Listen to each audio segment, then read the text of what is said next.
తర్వాత చైర్మన్ వచ్చే వరకు చిన్న విరామం తీసుకుందాం. Stay tune. శంకర్, వరదాన్ని చూసావా? అసలే వడ్డీ ఎలా కట్టాలని ఆలోచిస్తుంటే వాడెక్కడ వీడెక్కడ నన్ను అడుగుతావేంటి? పోయా. చెప్పు శంకర్, డబ్బులు ఇస్తాను. విషయం కొంచెం పెద్దది. ఉదయం 4 సహాయం పోటీ తీసుకుని లోనికి వెళ్ళాడు సార్.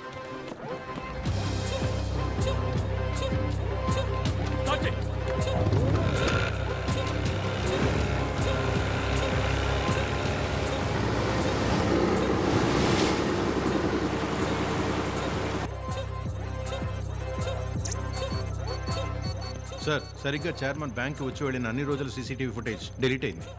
అదే డేట్లో రోడ్డు మీద ఉన్న ట్రాఫిక్ కెమెరాస్లో రికార్డ్ అయింటుందిగా, ఆ ఫుటేజెస్ తీయండి. సార్. తరువాతి చైర్మన్ రాక ఆలస్యం అవుతున్నందువల్ల వాడుకదారులు యో బ్యాంక్ కి సంబంధించిన సమస్యలుంటే అడగచ్చు. ఈ అకౌంట్ ఓపెన్ చేసి 5,000 వేసి ఉంచాను. 10 నెలల తర్వాత డబ్బులు తీయడానికి వస్తే అకౌంట్లో ఏమీ లేదు. అడిగితే ఏదేదో చెప్తున్నారు ఈయన. జీరో బ్యాలెన్స్ అకౌంట్లని క్యాన్సిల్ అయ్యాయి. మినిమం 5,000 అకౌంట్లో ఉండాలి. అకౌంట్లో 5,000 ఉండేదిగా సార్. ప్రతి నెల SMS ఛార్జీలు 40 రూపాయలు. 5,000లో మొదటి నెల SMS ఛార్జీలు 40 రూపాయలు తీసేస్తే 4,960గా ఉంటుంది. ఇప్పుడు మినిమం బ్యాలెన్స్ లేదుగా, దానికి ప్రతి నెల 500 ఫైన్. 10 నెలల్లో 5,000 రూపాయలు ఖాళీ. ఇప్పుడు ఆవిడే కదా మాకు డబ్బులు ఇవ్వాలి. ఇస్తారు. ఏమయ్యా, హుండీలో వేసి ఉంచిన డబ్బు అలాగే ఉండేది కదయ్యా. సార్, ఫోన్ చేసి టార్చర్ పెట్టి క్రెడిట్ కార్డు అంటకట్టారు సార్. ఇంతకు ముందైతే ఫ్రెండ్స్ అడిగి తీసుకుని మేనేజ్ చేసేవాడిని. కార్డు ఉంది కదా అని 50,000 స్వైప్ చేశాను. ఈ రోజుకి 3 లక్షలు అప్పు ఉంది, తీర్చలేకపోతున్నాను సార్. చక్రవడ్డీ తీసుకునేవాడైనా అడిగితేనే అప్పిస్తాడు. వీళ్ళు ఫోన్లు చేసి చేసి ప్రశాంతంగా ఉన్న వాళ్ళకి అప్పులు అంటగట్టి సావగొడుతున్నారు సార్. తీసుకున్న లోన్ ఎప్పుడో కట్టేశాను సార్. ఇంకా 4 ఏళ్ళు కట్టాలి. వడ్డీ ఎక్కువైంది అంటున్నారు సార్. ఆపోయ్యా, మీరు మొదలు పెట్టండి సార్. ఇప్పుడు కూడా కొట్టు అనే అంటున్నావు, డబ్బులు ఇవ్వవు కదా. నన్నెందుకు చూస్తున్నావు? అగ్రిమెంట్లో అన్ని డీటెయిల్స్ ఉన్నాయి, అన్నిటినీ చదవాలి. సార్, అప్లికేషన్ ఇచ్చి సంతకం పెట్టమన్నారు సార్. సంతకం పెట్టాను. అందులో ఏం రాసిందో నాకేం తెలుసు. ఈయన చదవకపోతే బ్యాంక్ ఎలా రెస్పాన్సిబుల్? ఇప్పుడు ఎందుకు కొట్టావు? హర్ష ఎందుకు ఇంకా రాలేదు? అయితే నన్నెందుకు కొడుతున్నావు? హర్ష ఇక్కడికి 15 నిమిషాల్లో రాకపోతే కొట్టచ్చు అని అగ్రిమెంట్ లో రాస్తుంది. చదివి చూపించండి మేనేజర్ సార్. నేను అది చదవలేదే. దానికి నేనెలా బాధ్యునవుతాను చెప్పండి. మీరే కదా చదివి సంతకం పెట్టుండాలి. రాసుంది సార్.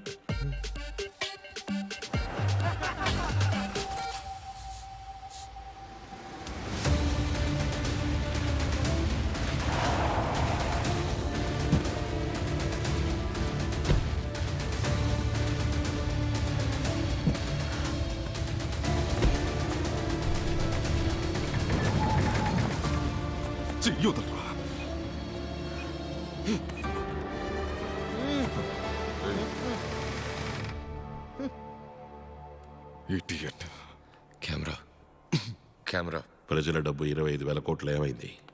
ఈయనకి కూడా 40% లాస్ అంట పాపం. యాంటో సార్, స్టేషన్లో దొంగను ఎలా విచారిస్తారు? కొట్టే సార్ విచారిస్తాం.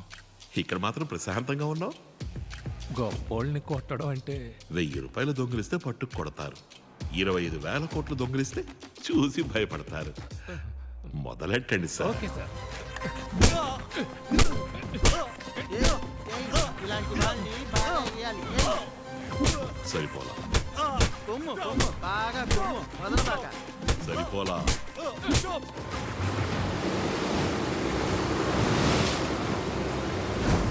త్వరగా ఇంటర్నేషనల్ వాటర్లోకి పెడితే తప్పించుకోవచ్చు.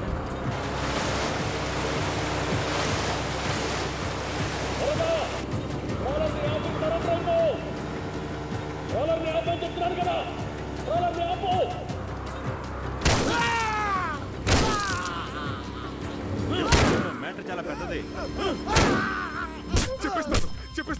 చెప్పేస్తాను. 25,000 కోట్ల ప్రజల డబ్బు ఎక్కడా?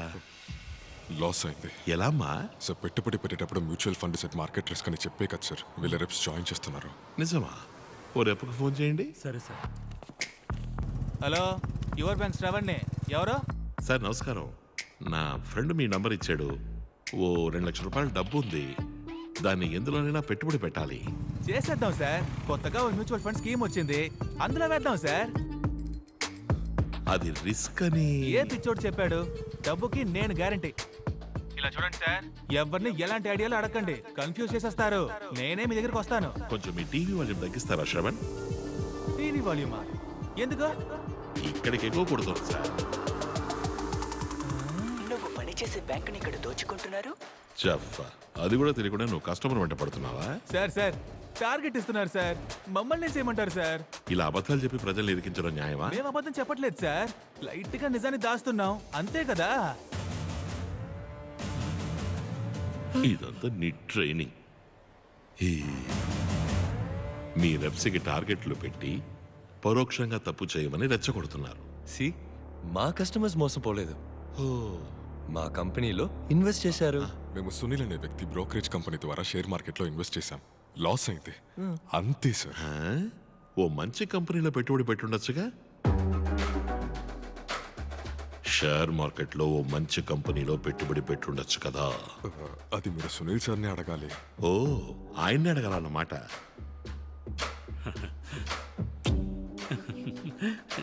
మిస్టర్ సునీల్ ఎక్కడున్నా షోకి రావాలి.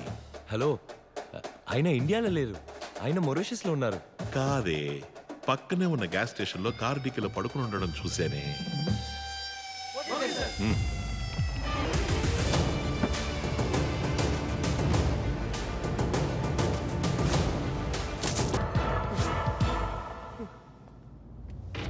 తరువాతి ముఖ్య అతిథిగా మిస్టర్ సునీల్ విచ్చేశారు. Welcome to the show mister Sunil.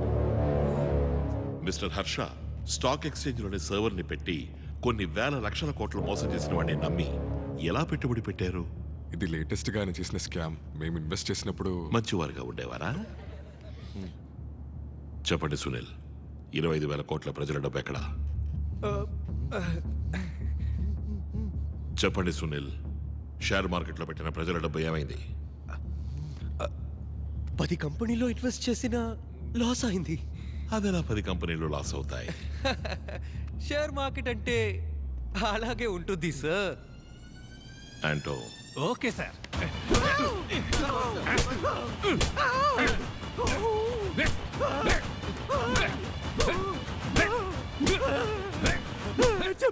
చెప్తాను. ఆ 10 కంపెనీలు ఇతని బినామీ కంపెనీలు. సుప్పన తెదవా, బేవర్ సెదవా అయిపోయావురా. ఓ, ఆ 10 కంపెనీలు వీరి కంపెనీలా? అవును. చిన్న కంపెనీల్ని తక్కువ రేటుకి కొన్ని లిస్ట్ చేసి ఆ కంపెనీలో ఇన్వెస్ట్ చేశాను. 2 yearsలో లాస్ అయినట్టు సెటప్ చేసి ఆ డబ్బు మొత్తం కొట్టేశాం. ఆ డబ్బంతా ఎక్కడా? నేను ఈయనకే ఇచ్చాను.